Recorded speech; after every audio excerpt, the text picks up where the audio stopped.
오자. 맞자가 내코. 와이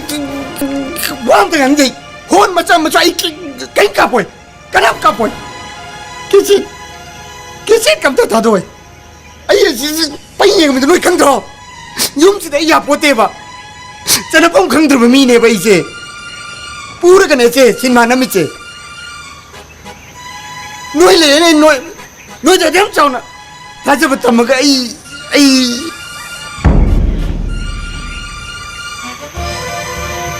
오자. हाँ 호글로 씨. आई तुम द्रिये आई किस तो थे 얌 나르고 먹고 돈 갚아디. 독터 자시라. तक तो न लायंग मंगम बनती आई क्या ना बसे 나ям 간절한 말해. 세이도. 아유. nangi tamo이도 풍리 와도. 앵원도 풍도. आई नाए आई क्या चांग द पैर कन 아두디 제나 콜드도네. 나사로 틴도 보는 거니. हक्चांग द ना बस दिगिरी आई की थमोई द ना बस न आम हेले ꯅꯪ ꯀꯩꯗꯧꯔꯒꯦ ꯍꯥꯏꯕ ꯑꯩꯉꯣꯟꯗ ꯁꯦꯡꯅ ꯇꯝꯃꯣ ꯑꯩꯒꯤ ꯀꯣꯛꯇꯁꯨ ꯋꯥꯍꯪꯅꯦ ꯅꯪꯅ ꯃꯇꯧ ꯀꯔꯝꯅ ꯁꯤꯗ ꯂꯥꯛꯑꯝꯃꯤꯕꯅꯣ ꯍꯥꯏꯕꯁꯦ नंगना नोंमा हैरमितुति ꯑꯩꯕꯨ ꯑꯗꯨꯕꯨ ꯏꯇꯥꯎ ꯑꯩ ꯅꯣꯡꯃ ꯃꯌꯥꯝꯒꯤ ꯔꯤꯁꯦꯞꯁꯟ ꯄ꯭ꯔꯣꯒ꯭ꯔꯥꯝ ꯁꯤꯟꯒꯦ ꯍꯥꯏꯅ ꯈꯜꯂꯦ ꯂꯥꯡꯉꯊꯦꯟꯗ ꯁꯣꯏ ꯁꯤꯟꯖꯔꯒꯦ ꯁꯣꯏꯗꯅ ꯂꯥꯛꯄꯤꯌꯨꯀꯣ ꯏꯇꯥꯎ ꯑꯣ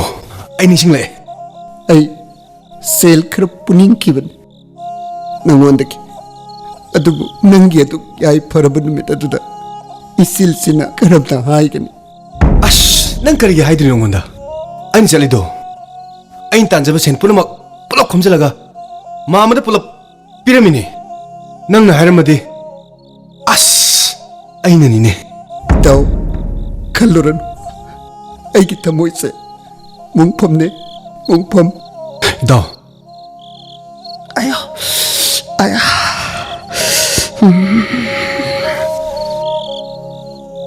नंगना चटखरब मतुंग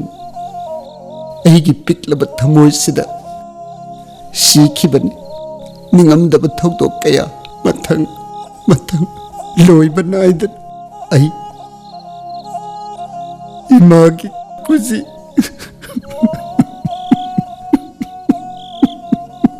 ꯑꯗꯨ ꯋꯥꯈꯜ ꯄꯤꯛꯊꯔꯤꯕ ꯀꯔꯤꯒꯤꯅꯣ ꯍꯥꯏꯌꯣ ꯏꯪꯅ ꯇꯞꯅ ꯀꯞꯇꯅ ꯅꯪꯒꯤ ꯊꯃꯣꯏꯗꯅꯦ ꯎꯝꯗꯨꯅ ꯆꯥꯛꯂꯤꯕꯗꯣ ꯑꯩꯉꯣꯟꯗ ꯕꯥꯝ ꯇꯥꯜꯂꯣ नंगना ब्लैक चले आयदना लेरगली बके चेतो मयाइदा लेप्लुरबनी अदु लोइसिनबगी दमक सेल वाइबला अम्मने अनाक्ता 하 नंगी फिल्म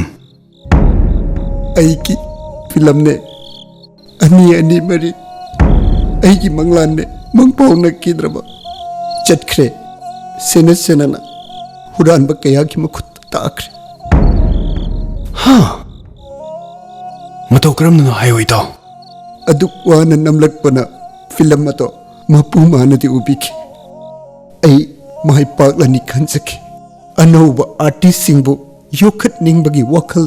थांजिन की बखोंगथांगने अकीब लैत Masih sigumlaba premier show sida miyam tabina bagi dabak leng biraglaba tikai kumajari ba phai kirina masigi vacation open year theater gi hall manong sida बोटो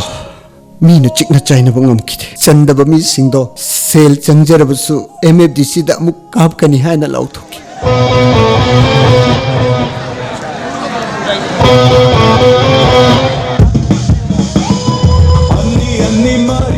कालेनगी तांग तरामापंदो अईगी क्वाइदगी नुआइब नुमित ओइकी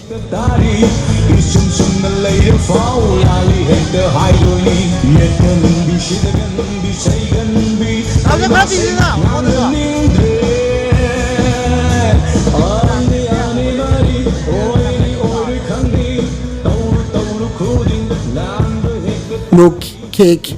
अराउकी अदुबु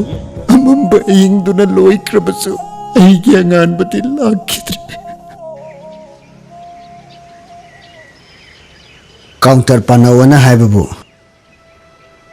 कोंचक चलगले नोगिदी सोइद्रे सकुलगा यारे खनबा सेलगी थबकपो मिंगोना सिने याबो मतम लाबो सिपो ओजा स्टेज की थबक तो इबानी याउदती यादब थबक खर लेबदगी संगदे याद संगमने सुमाइना तौनी दी ओजा को खल्लुदी याम लुदी नबंग आतने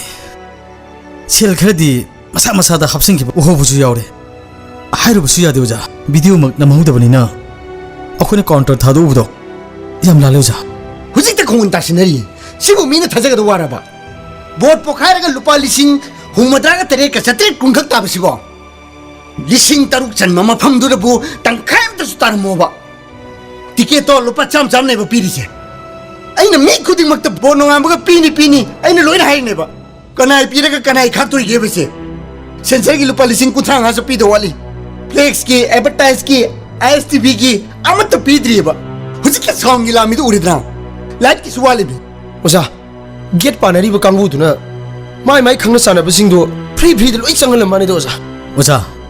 सिपाइन फाव मी थजलाय जेरोक्स पारगा ओजा असेंग ओरिजिनल नतबा जेरोक्स पारगा संगप मी याम यावर माने दो ओजा इन्विटेशन जाम खतनि पिखिबा अदुगा मीदी मगा लोय थजले ओजागा खंगनबो ओरंगदरना खोजो करिम हाइद्रे यारे खंगे ताइंद्रे अमत ताइंद्रे नबानी मंगन मनी तोंबा चावबा प्रेजेंस काइना पोस्टर दु चावना थारी नोइना आइगी केमत खंदबनेबा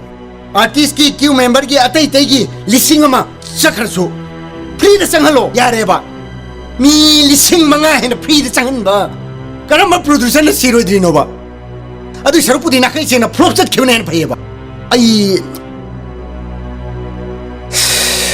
सिलम बिचै चाना दो मात्र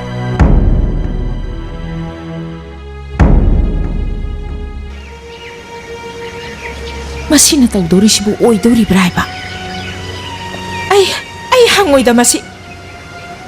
तंजाज द मरै मपीजम थोले मसी दिएबा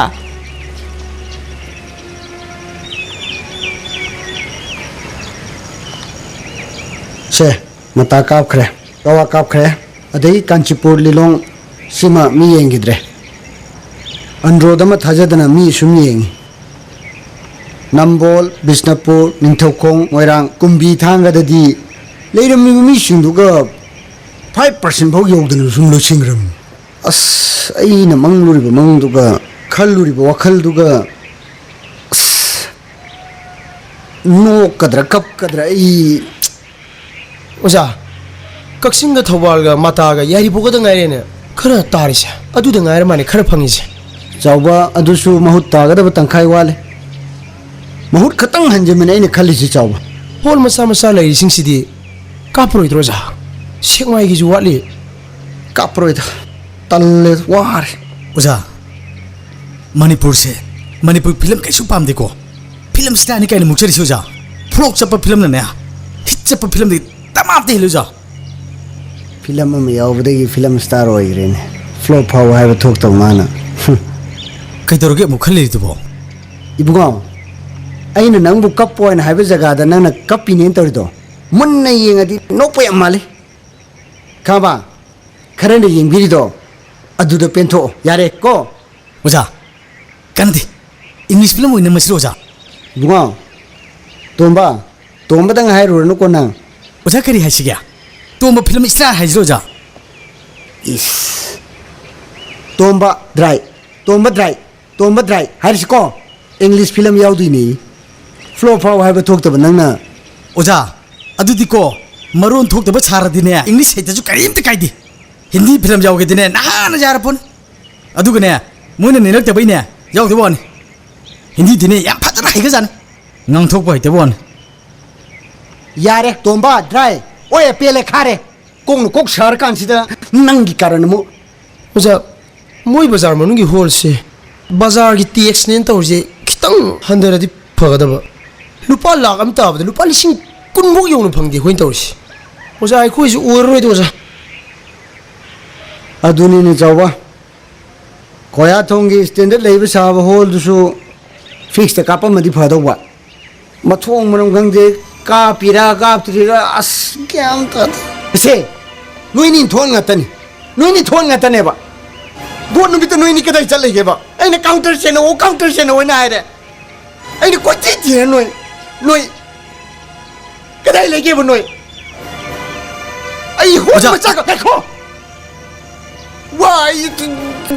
वाम त गंजे ꯍꯣꯟ ꯃꯆꯥ ꯃꯆꯥ ꯑꯩ ꯀꯩꯝ ꯀꯥꯞꯄꯣꯏ ꯀꯅꯥꯝ ꯀꯥꯞꯄꯣꯏ ꯀꯦꯁꯦꯠ ꯀꯝꯇ ꯊꯥꯗꯣꯏ ꯑꯩ ꯑꯁꯤ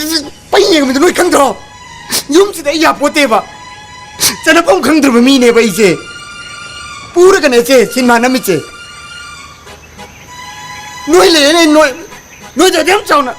ꯊꯥꯖꯕ ꯊꯝꯃꯒ ꯑꯩ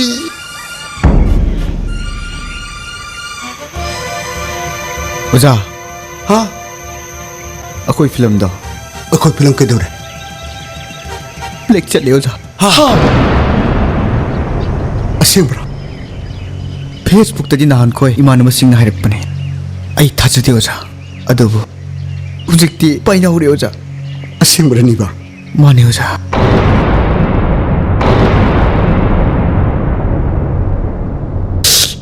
ꯑꯩꯒꯤ ꯀꯣꯛꯁꯦ ꯑꯁ ꯑꯩ ꯂꯣꯏꯔꯦ ꯑꯣꯖꯥ ꯑꯣꯖꯥ ꯑꯣꯖꯥ ꯑꯣꯖꯥ ꯑꯣꯖꯥ